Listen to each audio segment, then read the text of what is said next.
Hi, I am sweaty and gross because it is April, and as you know, it is very hot in April. I feel like I'm back in August when I was sweating every single day in school. But I am making a video while I'm sweaty and gross and tired because I love each of you so very much.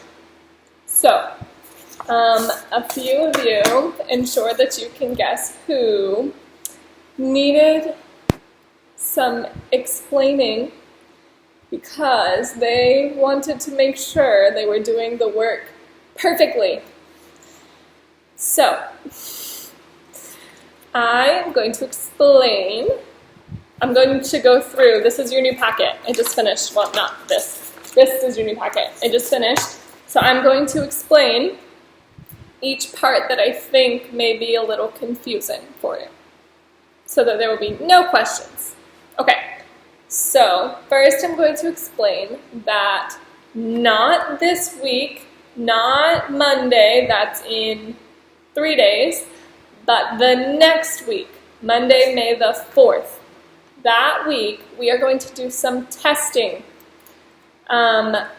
We want to do this testing so we can see what you've learned during this time, and we can see what kind of grades we're going to give for quarter 4, for parcial 4.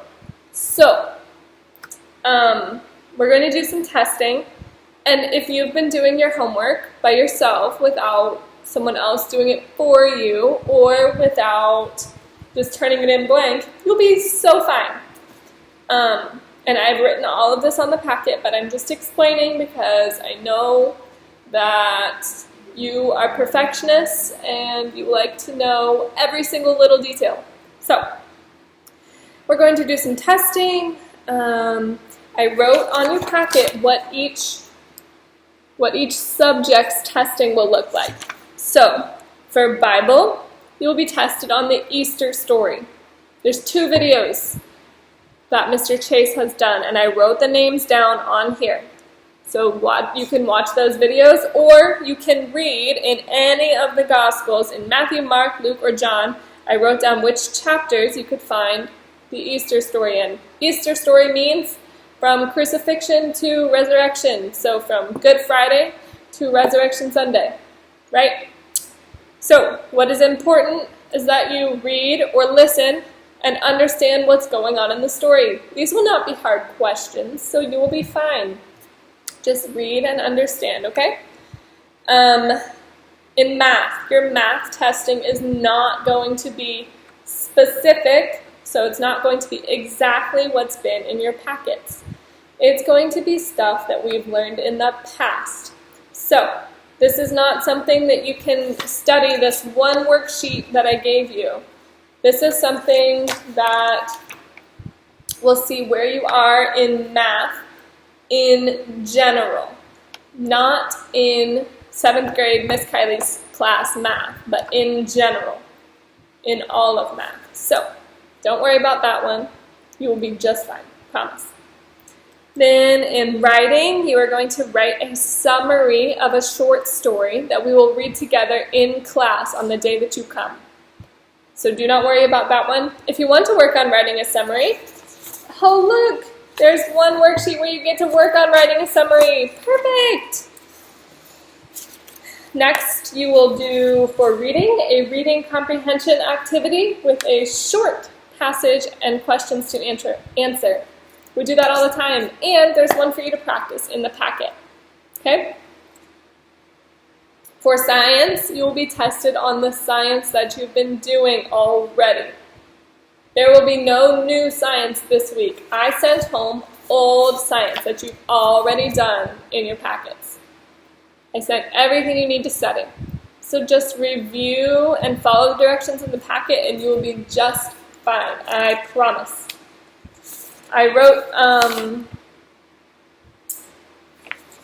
that for Bible you have freedom. So each day, instead of doing your devotions, you will have freedom to study for your Bible quiz however you want.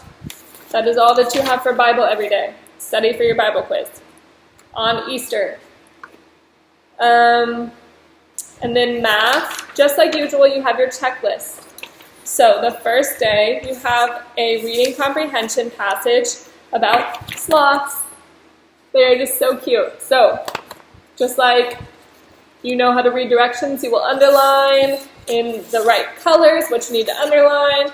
You will read the questions, answer the questions, describe the relationship between a sloth and a moth. What's a moth? It's like a butterfly, but not as pretty. Different than a butterfly. But it tells you about the relationship. Do not say, I do not know. You do know. It's right here in here. It says, what might a typical day look like for a sloth? Typical means normal. What does a normal day look like for a sloth? Graphic organizer. We do these all the time. Have, can, eat, live, are. So this says sloths. So each of these is a sentence stem. Sloths have. Sloths can. Sloths eat. Sloths live. Sloths are. So fill these out with facts from the passage. Sloths have. What do they have? Well, I don't know yet. You haven't read the passage. So fill that out. That's on your second day. Then on the third day, it's write a summary. It says use and highlight at least 2 vocabulary words of your choosing in the summary. So vocabulary words would come from the passage.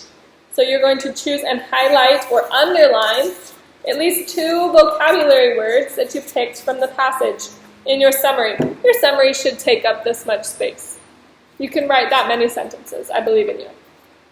Then over here you're going to draw 2 pictures showing important details about sloths. Where did you learn those important details? Yep, in the passage. Then write a caption for each picture. A caption is a leyenda. It is the explanation of your picture. So you're going to draw a picture and write a caption or an explanation. Draw a picture, explanation. This, did you know? Anytime we see did you know, what did we see after that? Usually something you did not know. It's a fun fact. So pick a fun fact about sloths that you learned in here and put that in the did you know spot. On the first day, you will also do, sorry, I have a lot of sheets here, this worksheet about multiplying and dividing decimals. Do you know how to multiply and divide decimals? Do you have to line up the decimal place? No. In multiplying decimals, how do you figure out where the decimal place goes in the answer? You count how many places after the decimal there are, and then you give that same amount after the decimal place in your answer. So if you're multiplying this number, 28.13, this is your first example. So if you want to do it with me, we can do it together. Times 9. It says Cora and some of her friends at school started a recycling club. Oh, that's good because it was Earth Day yesterday. They placed 9 paper recycling bins around campus. Each bin has a capacity, that means it can hold 28.13 quarts. What is the total capacity that the bins can hold?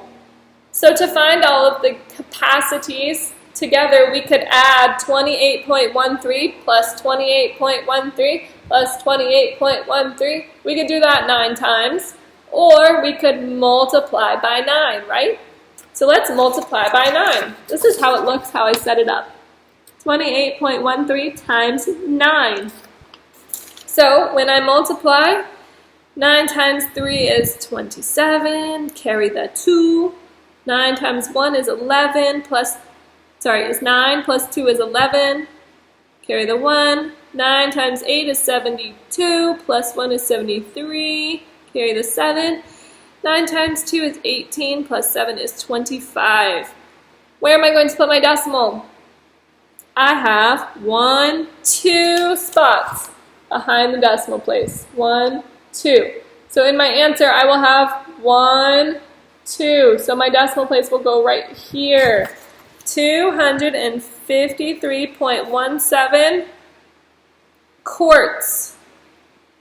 Quarts, that is my unit. Do not forget units. Does that make sense to everybody? Yes.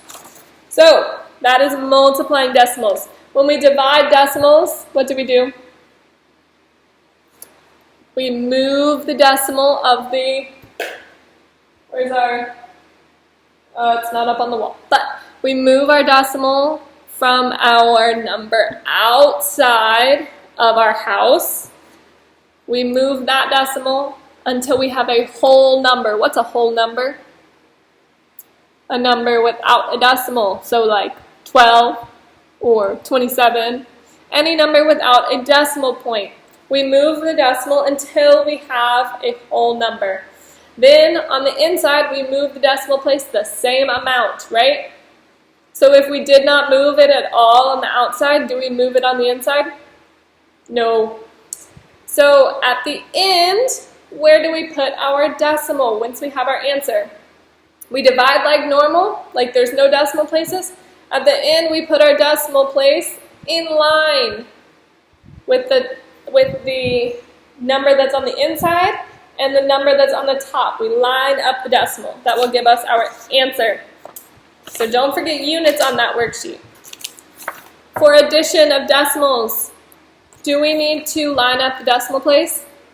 Yes. So for each one of these, write it vertically. Vertically means up and down.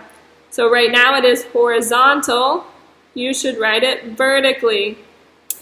For a hint, I like to write the longer number on top. And then on the bottom, I'm lining up the decimal places. So for the first one, this is what it should look like, lined up decimal places. I'm going to put a 0 under that 7 because I'm not changing the value, and it shows me that I don't add anything to the 7. That way I don't get confused. So I put a 0 under.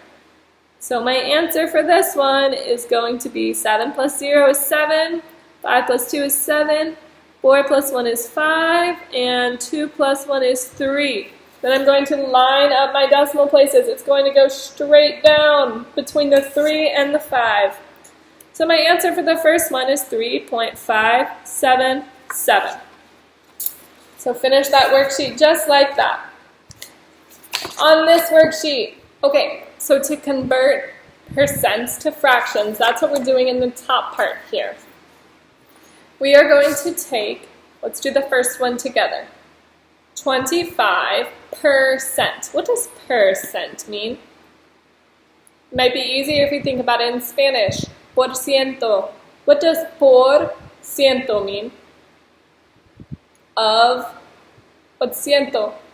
100. Of 100.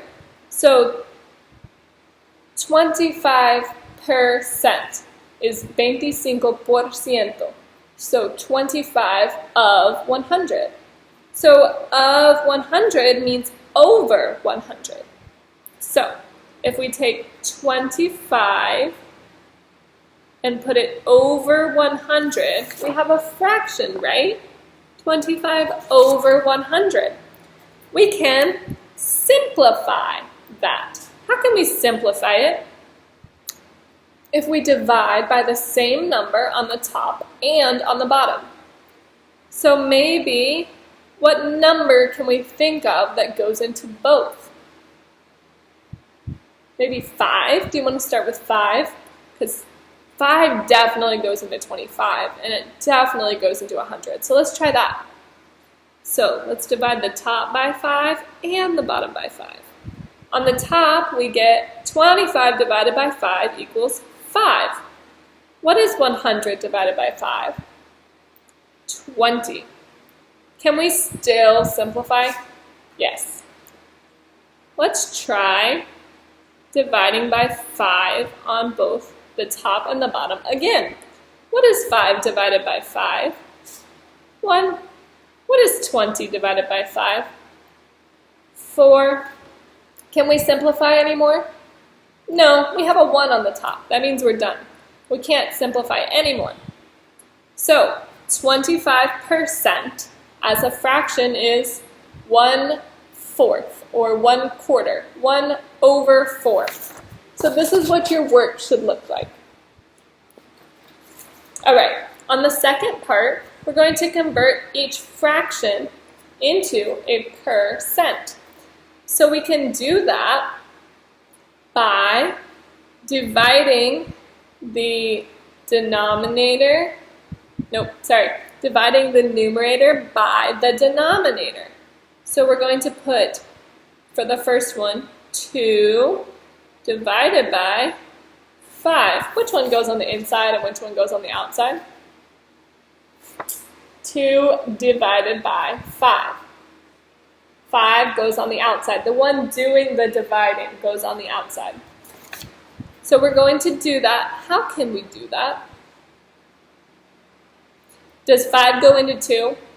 No. Can we put a 0? Yeah. So it goes 0 times. So minus 0 equals 2. Now we can add a 0. But if we add a 0, we have to add a decimal place. Oops, sorry. So we see here, I added a 0, but I had to add a decimal place. That way we have a decimal place in our answer. So we still divide just like normal, like there's no decimal place. What is 5 divided into 20? It goes 4 times evenly. 4 times 5 is 20. So we got 0, that means we're done. When we divide decimals, we need to move this decimal place up just in line. So it's going to go between the 0 and the 4. So 2/5 as a decimal is 0.4. How do we make a percent from a decimal? We multiplied by 100. We did a trick in here. Instead of multiplying by 100, we moved the decimal place 2 places to the right. That's the same as multiplying by 100, but it makes it easier. So 0.4 with the decimal moved 2 places to the right, what do we get? 40%. There's our answer. All right, when you look at the bottom question, think about it like this. Here's your first hint. She did 22 out of 25 correct. How can you make that into a percent? On our last worksheet, you are going to order them from least to greatest. Does that make sense? You're going to write them in order from least to greatest, from smallest to biggest. Remember that when we're looking at these, we can look at the first place value, the first place value. All of these have the same first place value. Next, the next place value is going to be the next highest value. So these have zeros. Oh, this one, and this one. But these two have numbers. So this one is going to be a higher value because it has a 5 here, and this one has a 4 here. Okay, so I hope that makes sense to everybody. If you have any questions, make sure to send Miss Evelyn a question, and she will send it to me, and I can answer. I miss you guys so much, and I can't wait to see you in a couple weeks. Bye.